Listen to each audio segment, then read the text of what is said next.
Hello and welcome to our market update series. I'm Charlotte Taylor-St.Ruth, Director at Francis Clark Financial Planning and Head of our Client Experience. And I'm joined again by Mashud Rahman, who's our Head of Investments, to talk all things markets. So Mash, last quarter we were talking about inflation and interest rates and how they were on their way down. What's the progress with that now then? Yeah, so generally inflation and interest rates both have come down to much more sort of manageable levels. We're not quite finished yet.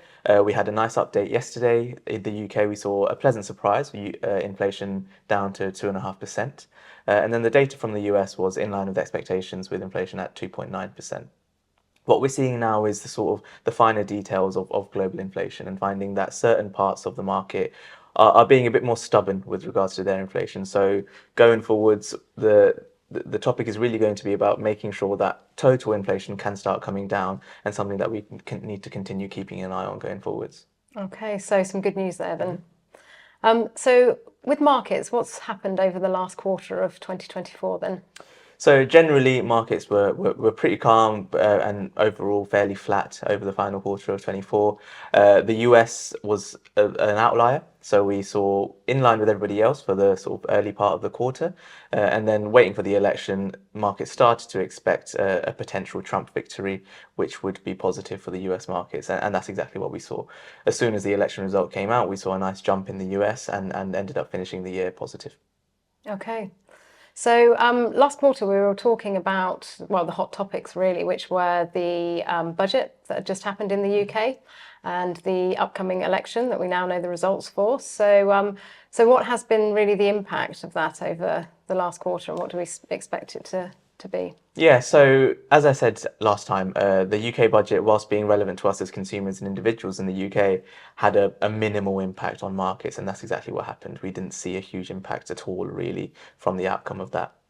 The election was slightly different, so markets were undecided as to which way the election was going to go for quite a long time. But then ultimately what we ended up seeing was a positive reaction from markets to seeing a Trump victory.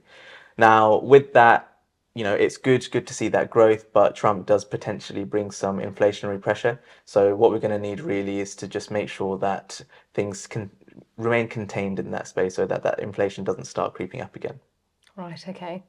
And a hot topic at the moment, which we keep hearing about everywhere, is AI. So what do you see for the coming year with regards to AI? Yeah, so a lot of people are talking about the potential risk of AI this year. I mean, AI was extremely popular last year. Sort of any company involved in that space experienced really good share price growth. And now the risk with that is, something like AI isn't particularly monetized. It's not a business model that the world is familiar with.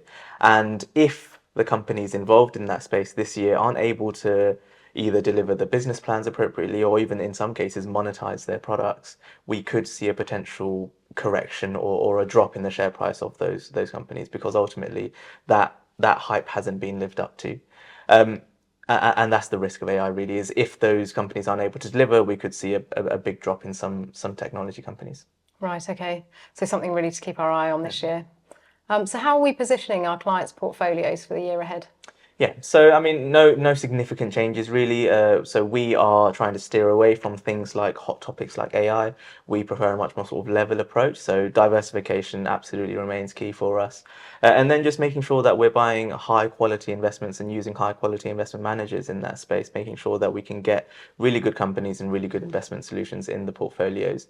And then adding in a little bit of inflation protection as well, just to try and give us that peace of mind, knowing that if inflation does creep up, we do have something in the portfolios to add that little bit more protections going forwards.